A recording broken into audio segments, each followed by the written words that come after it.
Hello and welcome to young traders. So आजच्या mutual फंडच्या part 2चा एपिसोड मध्ये आपण बघणार आहोत की इक्विटी फंड्स काय असतात आणि त्यातल्या 3 किंवा 4 मेन कॅटेगरीज आपण बघणार आहोत आणि कुठचा फंड कोणासाठी जास्त योग्य असतो based on age, based on तुम्ही कसं इन्व्हेस्ट करताय ते बघणार आहोत. तर इक्विटी म्हणजे काय? आपण जे कुठचे स्टॉक्स विकत घेतो त्याला इक्विटी म्हटलं जातं सोप्या भाषेत. ठीक आहे. म्हणजे तुम्ही रिलायन्स घेतला तर तुम्ही रिलायन्स म्हणजे इक्विटी या केसमध्ये. आता तुम्ही सोनं घेतलं तर सोनं इक्विटी नाही. इक्विटी फंड्स मग कशात इन्व्हेस्ट करतात? इक्विटीमध्ये, राईट? स्टॉक्स विकत घेतात बेसिकली. हो, आता प्रत्येक म्युच्युअल फंड स्टॉक घेत नाही. लोकांना वाटतं प्रत्येक म्युच्युअल फंड स्टॉक विकत घेतो, तसं नसतं. तर इक्विटी फंड मध्ये सब कॅटेगरीज आहेत. स्टॉक्स मध्ये जसं सब कॅटेगरीज असतात, right? Small cap, large cap, mid cap, तसे इथे पण आहे. सेम आहेत सगळ्या, right? Small cap, flexi cap. Flexi cap म्हणजे काय मी एक्सप्लेन करेन. Multi cap. मल्टी कॅप म्हणजे काय पण मी एक्सप्लेन करेन. दोघांचे डिफरन्स पण आपण बघू. लार्ज आणि मिड कॅप दोन्ही, लार्ज आणि मिड दोन्ही मध्ये इन्व्हेस्ट करतात. फक्त मिड कॅप, लार्ज कॅप झालं. आता अजूनही कॅटेगरीज दिसत असतील तुम्हाला. कॉन्ट्रा दिसतोय, सेक्टर वाईज फंड दिसतात, हेल्थकेअर, इन्फ्रास्ट्रक्चर वगैरे. तर ते काय? ते थीमॅटिक आहेत, थीम बेस्ड आहेत. फक्त एनर्जी सेक्टरमध्ये इन्व्हेस्ट करतात. मग कुठचाही असेल स्टॉक त्यातलं, लाईक स्मॉल कॅप असू दे, लार्ज कॅप असू दे, मिड कॅप असू दे. कॉन्ट्रा, कॉन्ट्रा म्हणजे अजून एक वेगळी गोष्ट आहे. टेक्नॉलॉजीमध्ये इन्व्हेस्ट करणार. आता हे ELSS टॅक्स हे सगळ्यांनाच माहिती असेल. तर आपण आत्तासाठी फक्त स्मॉल, मिड, लार्ज आणि त्याचे variations like multi cap, flexi cap हे बघणार आहोत. आणि जे इक्विटी थिमॅटिक्स आहेत, राईट? थिमॅटिक्स प्लस कॉन्ट्रा वगैरे, फोकस फंड्स, हे आपण पुढच्या व्हिडिओत बघणार आहोत. तर आता थिमॅटिक स्टॉक्स मध्ये मी काय केलंय? आता तुम्ही ह्याला बघितलं, अपस्टॉक्सला बघितलं. इथे तुम्हाला फक्त 3 इयर CAGR दिसतोय. तो खूप मोठा असतो काय, 32% वगैरे. 32% रिटर्न्स तुम्ही दरवर्षी एक्सपेक्ट नाही करायचे. ह्याचा अर्थ असा बेसिकली होतोय की 3 वर्षात पैसे दुप्पट होत आहेत. नाही होत, कधीच नाही होत. ठीक आहे. इथे आपण 10 इयर परफॉर्मन्स बघतोय. 10 इयर का? कारण त्याच्यात कोविड आलाय, त्याच्यात अप्स आलेत मार्केटचे. 10 वर्षात मार्केट वरती गेलंय, खाली गेलंय, रिसेशन मध्ये गेलंय थोडस कोविडमध्ये. त्यामुळे हे जास्त रिअल लाईफ सिनेरिओशी जास्त क्लोज आहे. इव्हन 3 महिन्याचा आपण बघितलेलं, 3 वर्षाचा, राईट? कॅटेगरी ऍव्हरेज वेगळं असतं. तर इथे दिसतील तुम्हाला टॉप परफॉर्मर 33% परफॉर्म केलाय. तो हाच होता, 33.92 वाला. दिसलं इथे? कारण आता मी इथे सॉर्टेड बाय कॅटेगरी आणि सगळ्यात जास्त चा वरती आहे. तर एवढे रिटर्न्स एक्सपेक्टेड नाहीत, म्हणून इथे आपण 10 इयर्स बघतोय. म्युच्युअल फंड इन्व्हेस्टमेंट कायम लॉंग टर्म साठीच करावे. ऑलमोस्ट कायम लॉंग टर्म साठी करावे आणि इक्विटीच्या लॉंग टर्म साठीच करावे. तर 10 वर्षात सगळ्यात चांगला परफॉर्म करणारा होता स्मॉल कॅप. तुम्ही 17% रिटर्न दिले. पण आता इथे मजा सुरू होते. 17% हे ऍव्हरेज रिटर्न्स आहेत. तुम्हाला 17%चे मिळतीलच असं नाही. तुम्हाला डिपेंडिंग आपण तुम्ही कशात इन्व्हेस्ट केलं, 22%चे मिळतील किंवा 13%चे मिळतील किंवा त्याच्यामध्ये मिळतील. एक सगळ्यात जास्त 22 मिळू शकत, सगळ्यात कमी 13 मिळू शकतात. बॉटम परफॉर्ममुळे सगळ्यात वाईट परफॉर्म करणारा फंड. पण आता हे जरी आपण बघितलं 13%चे, तरी ह्या लिस्टमध्ये तुम्ही बघितलं, बॉटम परफॉर्मर मध्ये पण तो सगळ्यात वरती असेल. दिसतोय एकच त्याच्या वरती आहे थोडा, बाकी सगळे त्याच्या खाली आहेत. आणि टेक्नॉलॉजी, टेक्नॉलॉजी कम्प्लीट वेगळा सेक्टर आहे, खूप चांगला परफॉर्म करतो तो कायम. ते आत्तासाठी सोडून देऊ. पण दिसते सगळे 11च्या रेंजमध्ये आहेत. हा एकटा 13ला आहे. स्मॉल कॅप खूप चांगला परफॉर्म करतो इंडियात गेल्या 10 वर्षात. For obvious reason, India growing country आहे, इंडिया डेव्हलपिंग आहे, सो स्मॉल कॅपची ऑब्विसली परफॉर्मन्स चांगला असणार. आता कॅटेगरी ऍव्हरेज 17%च आहे. पण आपण जी रिस्क म्हणतो की रिस्क जास्त आहे, स्मॉल कॅपची रिस्क जास्त आहे आपण म्हणतो ना, ती रिस्क कशी कॅल्क्युलेट करतोय मी या केसमध्ये? टॉप आणि बॉटम मध्ये किती फरक आहे, राईट? मिसमॅनेज केलेला आणि चांगला मॅनेज केलेला मध्ये फरक आहे. मिसमॅनेज केलेला तर रिस्क आहे, करेक्ट? तर इथे 13% रिटर्न चांगले आहेत म्हणजे रिस्क नाही असं नाही. तुम्ही 22% मिळू शकला असतात किंवा चला 17% मिळू शकला असत, तर तुम्ही मला 13 मिळालेत.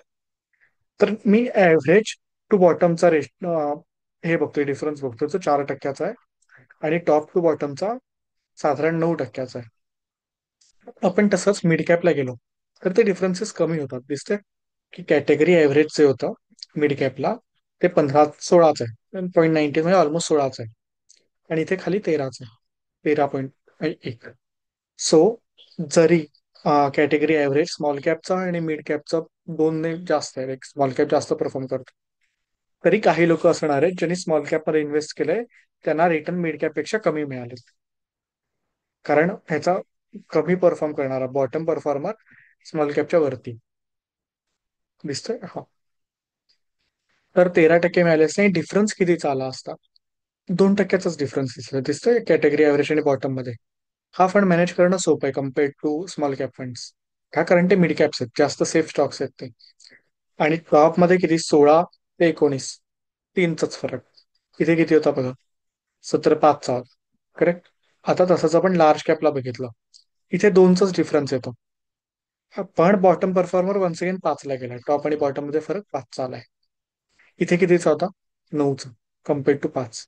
ह्या केसमध्ये इथे पण 6चा होता, इथे 5चा आहे. दिसतंय की based on like caps, like small, mid आणि लार्ज कसे सेफ होत जातात, एक कोट ऑन कोट सेफ होत जातात. पण समजा तुम्ही ओव्हरऑल कंटेक्स्ट बघत असाल तर ऑब्व्हियसली डोळे बंद करून कोणी म्हणले की स्मॉल कॅप बेटर आहे. राईट. सगळ्यात वाईट परफॉर्मर पण काही तेवढा वाईट परफॉर्म नाही केलाय त्याने. 0.1चाच फरक आहे. आणि सेकंड थिंग की डायव्हर्सिफिकेशन ठेवायचं असतं. एकाच फंडमध्ये इन्व्हेस्टमेंट नसते करायची, 4-5 मध्ये करायची स्मॉल कॅपमध्ये. तुम्ही फक्त स्मॉल कॅप बेस्ड पोर्टफोलिओ जाणार असाल तर. पण गोष्टी इथेच संपत नाहीत.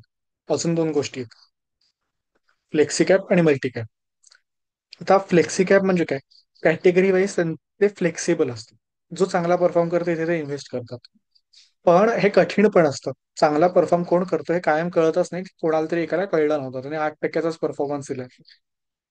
माहिती इथे गंमत अशी आहे की इथे कुठचाही बघितला, आपण फिक्स्ड इन्कमचे बघत नाही आहोत, इक्विटीचा कुठचाही बघितला, सगळ्यात वर्स्ट जो डिव्हिडंड यील्ड फंड आहे ना, तो सुद्धा एफडी पेक्षा चांगला परफॉर्म करतो. तर सेकंड थिंग, ह्याने फक्त 8%चा परफॉर्मन्स दिला फ्लेक्सी कॅपने. टॉप परफॉर्मन्स खूप चांगला होता, 19%चा होता. पण हे मला वरतीच वाटत नाही फ्लेक्सी कॅप मध्ये इन्व्हेस्ट करणं. ऍव्हरेज पण त्याचं कमी आहे. आणि एवढा डायव्हर्जन्स असेल तर कळणं कठीण जातं की कुठचा फंड चांगला परफॉर्म करेल. कारण जो 8% वाईट परफॉर्मन्स दिलाय तो पुढच्या वेळेला तेवढा वाईट येईल असं नाही. जेव्हा फंड मॅनेजर चेंज होईल तर त्याचा परफॉर्मन्स पण चेंज होऊ शकतो. सो फ्लेक्सी कॅप सोडून देऊया आपण, वाईट इन्व्हेस्टमेंट आहे ह्या केसमध्ये असं आपण म्हणतोय. मल्टी कॅप म्हणजे काय असतं? प्रत्येक स्मॉल, मिड आणि लार्ज मध्ये 25-25%ची इन्व्हेस्टमेंट असते. 75 झाले. आणि उरलेले जे 25% आहेत त्याचा हक्क फंड मॅनेजरकडे असतो. फंड मॅनेजर डिसाईड करतो की कशात इन्व्हेस्ट करायचं.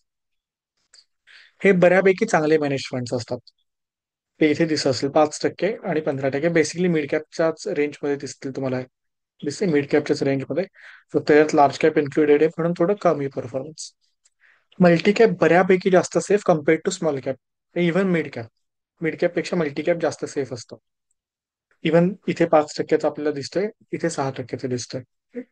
डायव्हर्जन्स आपण बघितलं की टॉप आणि बॉटम मधला डिफरन्स. तर आता कुठचा फंड कोणासाठी चांगला? जर तुमचं वय कमी असेल, 25च्या खाली वय असेल, डोळे बंद करून स्मॉल कॅप घ्यावे. रिझन का? बाय द ह्याच्यात पण तुमच्या लाईफच्या सिच्युएशन्स बघायच्या, ठीक आहे, की तुमची सॅलरी किती आहे, तुम्हाला खरंच झेपणार आहे का ती इन्व्हेस्टमेंट. नाही तर सॅलरीच्या 90% इन्व्हेस्टमेंट केली आणि मग खायचे प्यायचे हाल आहेत, असं नाही करून चालणार. पण मोस्ट केसेसमध्ये स्मॉल कॅप ही चांगली इन्व्हेस्टमेंट असते कम्पेअर्ड टू बाकी. जर का वय 25च्या खाली असेल तर.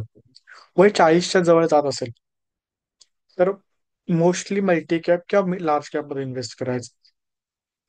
आणि त्याच्या मध्ये वय असेल तर रेशोज करायचे. रेशोज म्हणजे काय? की मी माझं लेटचे 30% इन्कम स्मॉल कॅप मध्ये इन्व्हेस्ट करतोय, उरलेलं 30% मल्टी कॅप मध्ये करतोय, उरलेलं 30% अजून मिड कॅप मध्ये करतोय, आणि शेवटचे 10% लार्ज मध्ये करतोय, जर का वय 30 आणि 25च्या मध्ये किंवा 35 आणि 25च्या मध्ये येतात. कारण तुमची रिस्कची ॲपेटाईट यंग लोकांनी एवढी जास्त नाहीये, पण कमी पण नाहीये. 40शीत असाल, मल्टी कॅप किंवा लार्ज कॅप. मिड कॅप पण इव्हन अवॉइड करायचं 40शीत. हा, रिटर्न्स ऑब्व्हियसली आहेत. जर का तुम्हाला गॅरंटी असेल हा फंड मला रिटर्न देईल, ऑब्व्हियसली करा इन्व्हेस्ट. पण गॅरंटी नसते कधीच. सो रिस्क कमी घ्यायची. ठीक आहे, की 9 मिळतील बॉटम असेल तरी. पण बॉटम आणि टॉप मध्ये जास्त काही फरक येणार नाही, लार्ज मध्ये 5चाच फरक येणार. आणि ऍव्हरेज पण बेटर राहणार आहे 12%चं. वन सेकंड, तुम्हाला ऍव्हरेज जास्त महत्वाचं काय? कारण तुम्ही 4 फंड मध्ये इन्व्हेस्ट करणार, सो ते क्लोज टू ऍव्हरेजच येईल. सिमिलरली, ज्यांना कोणाला चांगला पोर्टफोलिओ बनवायचा आहे, कायम थोडासा डायव्हर्जन्स, थोडासा डायव्हर्सिटी ठेवायची, की स्मॉल कॅप मध्ये यंग लोकांनी, मी म्हटलं ऑलमोस्ट कायम स्मॉल कॅप घ्यावेत. पण बेटर सोल्युशन असं असतं की स्मॉल कॅप साधारण 60% घ्यावेत आणि उरलेले डायव्हर्ज करावेत. लाईक डिपेंडिंग, तुम्हाला ELSS लागलं तर त्याच्यात वेगळं येणार आहे. पण ELSS नाहीये, आपण तुम्ही न्यू रेजिम मध्ये आता असं अझ्युम करतोय. आणि उरलेले मल्टी कॅप मध्ये, राईट. फ्लेक्सी कॅप पूर्णच अवॉइड करा, कोणीच फ्लेक्सी कॅप, मला अजिबात आवडत नाही फ्लेक्सी कॅपचे फॅन्स. ठीक आहे, आजसाठी इतकंच. जर नाही व्हिडिओ आवडतात तर प्लीज लाईक शेअर सबस्क्राईब नक्की करा. पुढच्या व्हिडिओत आपण बाकी सेक्टर थीमचे बघणार आहोत, ज्याच्यात की हा टेक्नॉलॉजीचा खूप चांगला परफॉर्म करतो, पण खूप रिस्की पण आहे ह्या केसमध्ये. ती एक मजा आहे. ठीक आहे, आजसाठी इतकंच. ज्यांना आवडतं त्यांनी प्लीज लाईक शेअर सबस्क्राईब करा. थँक्यू.